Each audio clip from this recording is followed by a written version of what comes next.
तुमसे मिली है बाबा राहें हमें रूहानी, तुमसे मिली है बाबा राहें हमें रूहानी। तेरे प्यार ने ओ बाबा, तेरे प्यार में ओ बाबा सजती है जिंदगानी। तुमसे मिली है बाबा राहें हमें रूहानी, तुमसे मिली है बाबा राहें हमें रूहानी।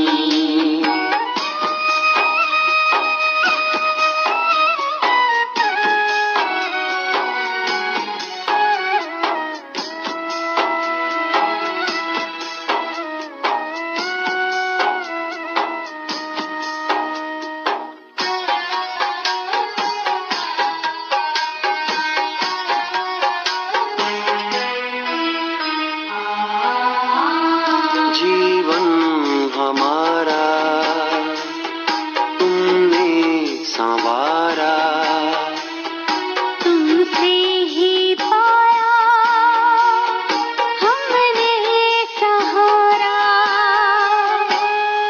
अपना बनाए हमको, अपना बनाए हमको मुरली तेरी सुहानी। तुमसे मिली है बाबा राहें हमें रूहानी, तुमसे मिली है बाबा राहें हमें रूहानी। ओम शांति। Good morning. 16 अप्रैल 2021 प्रातः मुरली बाप दादा मधुबन। मीठे बच्चे, अल्फ और वे को याद करो तो रमणीक बन जाएंगे। बाप भी रमणीक है तो उनके बच्चे भी रमणीक होने चाहिए। प्रश्न: देवताओं के चित्रों की कशिश सभी को क्यों होती है? उनमें कौन सा विशेष गुण है? उत्तर: देवताएं बहुत रमणीक और पवित्र हैं। रमणीकता के कारण उनके चित्रों की भी कशिश होती है। देवताओं में पवित्रता का विशेष गुण है, जिस गुण के कारण ही अपवित्र मनुष्य झुकते रहते हैं। रमणीक वही बनते जिनमें सर्वदैवी गुण है, जो सदा खुश रहते हैं। ओम शांति। आत्माएं और परमात्मा का मेला कितना वंडरफुल है। ऐसे बेहद के बाप के तुम सब बच्चे हो, तो बच्चे भी कितने रमणीक होने चाहिए। देवताएं भी रमणीक है ना, परंतु राजधानी है बहुत बड़ी। सब एक रस रमणीक हो नहीं सकते। फिर भी रमणीक कौन होते हैं? जो सदैव खुशी में रहते हैं, जिनमें दैवी गुण है। ये राधे कृष्ण आदि रमणीक है ना, उन्होंने बहुत बहुत कशिश है। कौन सी कशिश है? पवित्रता की। क्योंकि इन्हों की आत्मा भी पवित्र है तो शरीर भी पवित्र है। तो पवित्र आत्माएं अपवित्र को कशिश करती हैं, उन्हों के चरणों में गिरती है। कितनी उनमें ताकत है। भले सन्यासी है, परंतु वह देवताओं के आगे जरूर झुकते हैं। भले कोई कोई बहुत घमंडी होते हैं, फिर भी देवताओं के आगे अथवा शिव के आगे झुकेंगे जरूर। देवियों के चित्रों के आगे भी झुकते हैं। क्योंकि बाप भी रमणीक है, तो बाप के बनाए हुए देवी देवताएं भी रमणीक है। उनमें कशिश है पवित्रता की। वह कशिश उन्हों की अभी तक भी चल रही है। तो जितनी इनमें कशिश है, उतनी तुम्हारे में भी कशिश होनी चाहिए। जो समझते हैं हम ये लक्ष्मी नारायण बनेंगे, तुम्हारी इस समय की कशिश फिर अविनाशी हो जाती है। सबकी नहीं होती, नंबरवार तो है ना। भविष्य में जो उच्च पद पाने वाले होंगे, उनमें यहाँ ही कशिश होगी, क्योंकि आत्मा पवित्र बन जाती है। तुम्हारे में जास्ती कशिश उनमें है जो खास याद की यात्रा में रहते हैं। यात्रा में पवित्रता जरूरी रहती है। पवित्रता में ही कशिश है। पवित्रता की कशिश फिर पढ़ाई में भी कशिश ले आती है। यह तुमको अभी पता पड़ा है। तुम उनके ऑक्यूपेशन को जानते हो। उन्होंने भी कितना बाप को याद किया होगा। यह जो उन्होंने इतनी राजाई पाई है वो जरूर राजयोग से ही पाई है। इस समय तुम यह पद पाने के लिए आए हो।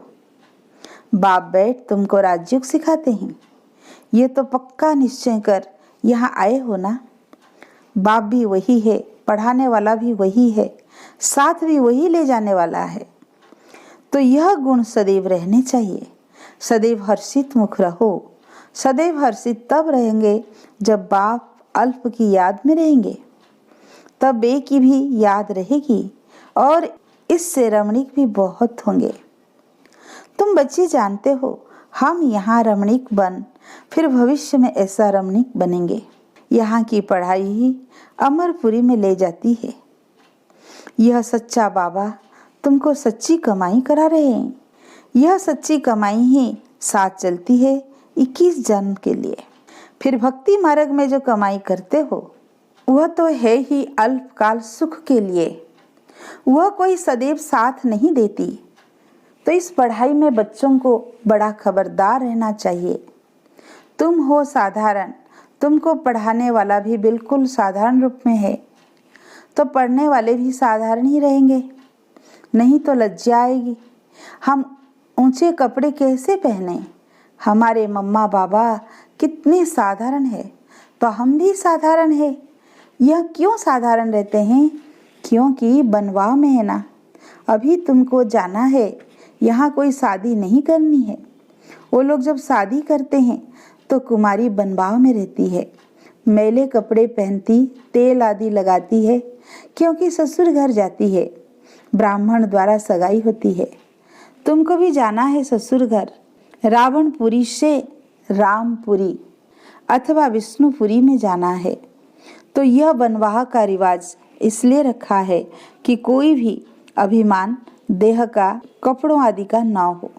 किसी को हल्की साड़ी है, दूसरे को देखते हैं कि इनके पास तो ऊंची साड़ी है, तो ख्याल चलता है, सोचते हैं कि यह तो बनवाह में है नहीं।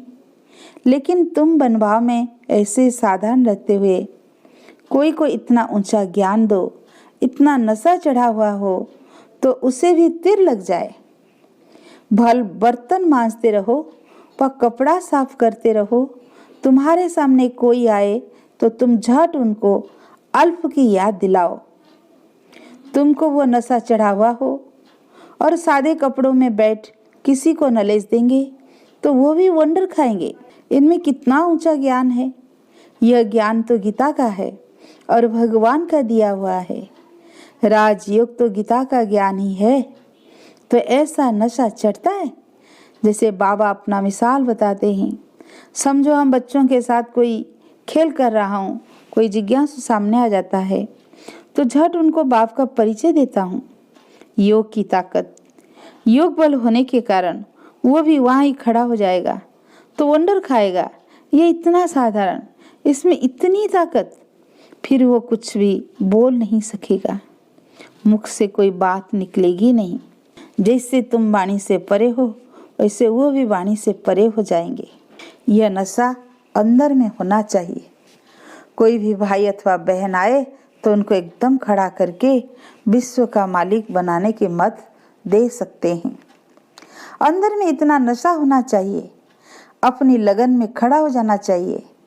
बाबा सदैव कहते हैं तुम्हारे पास ज्ञान तो है परंतु योग का जोहर नहीं है। प्योरिटी और याद में रहने से ही जोहर भरता है।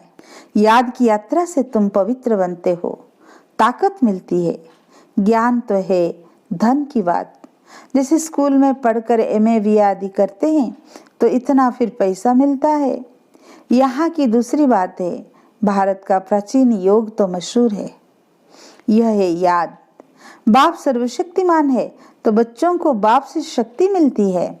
बच्चों को अंदर में रहना चाहिए, हम आत्माएं बाबा की संतान है, परंतु बाबा जितने हम पवित्र नहीं है। अब बनना है, अभी है एम ऑब्जेक्ट। योग से ही तुम पवित्र बनते हो। जो अनन्य बच्चे हैं वो सारा दिन यही ख्यालात करते रहेंगे। कोई भी आए तो उनको हम रास्ता बताएं। तरस आना चाहिए, बेचारे अंधे हैं। अंधे को लाठी पकड़ा कर ले जाते हैं ना, ये सब अंधे हैं, ज्ञान चक्षु है नहीं। अभी तुम्हें ज्ञान का तीसरा नेत्र मिला है तो सब कुछ जान गए हो। सारे सृष्टि के आदि मध्य अंत को हम अभी जानते हैं। यह सब भक्ति मार्ग की बातें हैं। तुमको पहले भी पता था क्या कि hear no evil, see no evil, think no evil, talk no evil. यह चित्र क्यों बना है? दुनिया में कोई भी इनका अर्थ नहीं जानते। तुम अभी जानते हो। जैसे बाप नॉलेजफुल है, तुम उनके बच्चे भी अब नॉलेजफुल बन रहे हो, नंबरवार पुरुषार्थ अनुसार। कोई कोई को तो बहुत नशा चढ़ता है। वाह, बाबा का बच्चा बनकर और बाबा से पूरा वर्षा नहीं लिया तो बच्चा बनकर ही क्या किया। रोज रात को अपना पोता मेल देखना है। बाबा व्यापारी है ना, व्यापारियों को पोता मेल निकालना सहज होता है। गवर्नमेंट सर्वेंट को पोता मेल निकालना नहीं आता है, न वो सौदागर होते हैं। व्यापारी लोग अच्छा समझेंगे तुम व्यापारी हो, तुम अपने नफे नुकसान को समझते हो। रोज खाता देखो, मुरादी संभालो, घाटा है व फायदा है। सौदागर हो ना, गायन है ना, बाबा सौदागर रत्नागर है। अविनाशी ज्ञान रत्नों का सौदा देते हैं। यह भी तुम जानते हो, नंबरवार पुरुषार्थ अनुसार। सब कोई सुरुड़ बुद्धि नहीं है। एक कान से सुनते हैं फिर दूसरे से निकल जाता है। झोली में छेद से निकल जाता है, झोली भरती नहीं है। बाबा कहते हैं धन दिए धन ना खुटे। अविनाशी ज्ञान रत्न है ना, बाप है रूप बसंत। आत्मा तो है, उनमें ज्ञान है। तुम उनके बच्चे भी रूप बसंत हो। आत्मा में नॉलेज भरी जाती है। उनका रूप है, भला आत्मा छोटी है, रूप तो है ना। उनको जाना जाता है, परमात्मा को भी जाना जाता है। सोमनाथ की भक्ति करते हैं तो इतने छोटे स्टार की क्या पूजा करेंगे। पूजा के लिए कितना लिंग बनाते हैं। शिवलिंग छत जितना बड़ा बड़ा भी बनाते हैं। यूं तो है छोटा, परंतु मर्तबा तो ऊंच है ना। बाप ने कल्प पहले भी कहा था कि इन जप तप आदि से कोई प्राप्ति नहीं होती है। यह सब करते करते नीचे ही गिरते जाते हैं, सीढ़ी नीचे ही उतरते हैं। तुम्हारी तो अभी चढ़ती कला है। तुम ब्राह्मण पहले नंबर के जीन हो। कहानी है ना, जीन ने कहा हमको काम नहीं देंगे तो खा जाएंगे, तो उनको काम दिया, सीढ़ी चढ़ो और उतरो, तो उनको काम मिल गया। बाबा ने भी कहा है कि यह बेहद की सीढ़ी तुम उतरते हो फिर चढ़ते हो। तुम ही फुल सीढ़ी उतरते और चढ़ते हो। जिन तुम हो, दूसरे कोई फुल सीढ़ी नहीं चढ़ते हैं। फुल सीढ़ी का ज्ञान पाने से तुम कितना ऊंच पद पाते हो, फिर उतरते हो चढ़ते हो। बाबा कहते हैं मैं तुम्हारा बाप हूँ, तुम मुझे पतित पावन कहते हो ना। मैं सर्वशक्तिमान ऑलमाइटी हूँ, क्योंकि मेरी आत्मा सदैव 100% पवित्र रहती है। मैं बिंदी रूप अथॉरिटी हूँ, सर्वशास्त्रों का राज जानता हूँ। यह कितना वंडर है, यह सब वंडरफुल ज्ञान है।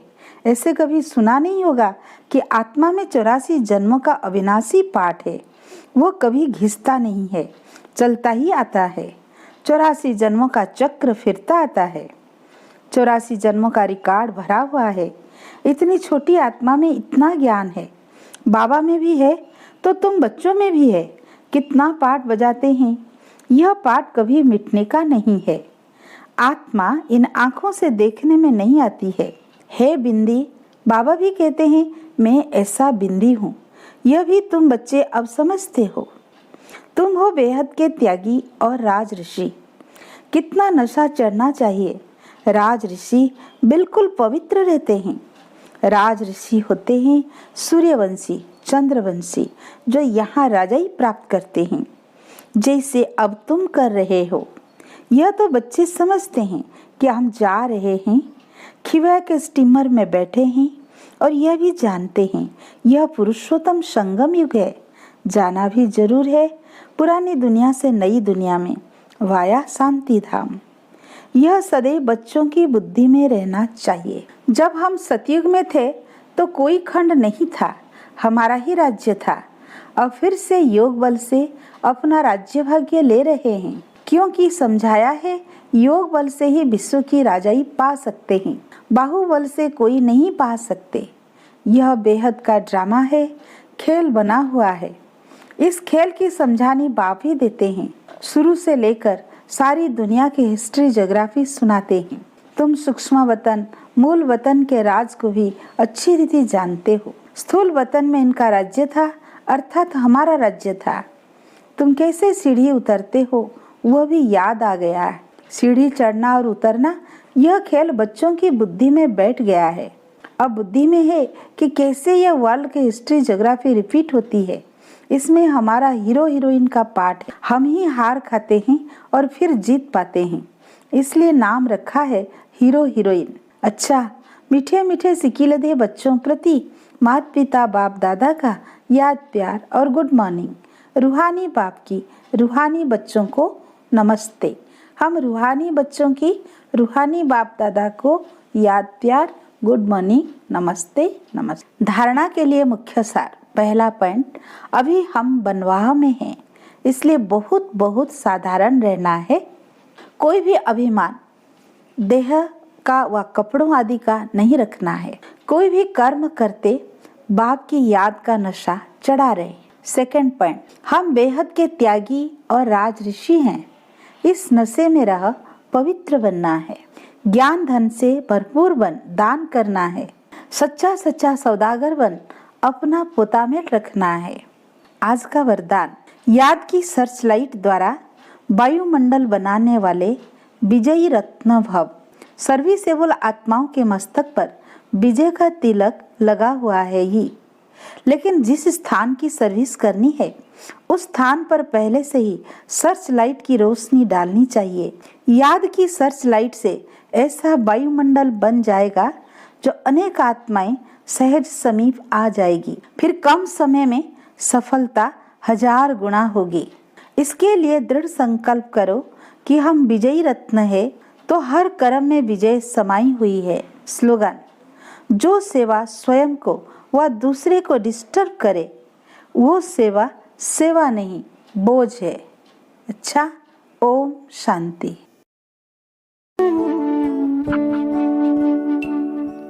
बाबा तुम कितने अच्छे हो, बाबा तुम कितने प्यारे हो। सच कहते हैं हम एक तुम ही अपनी आँखियों के तारे हो। बाबा तुम कितने अच्छे हो, बाबा तुम कितने प्यारे हो। सच कहते हैं हम एक तुम ही अपनी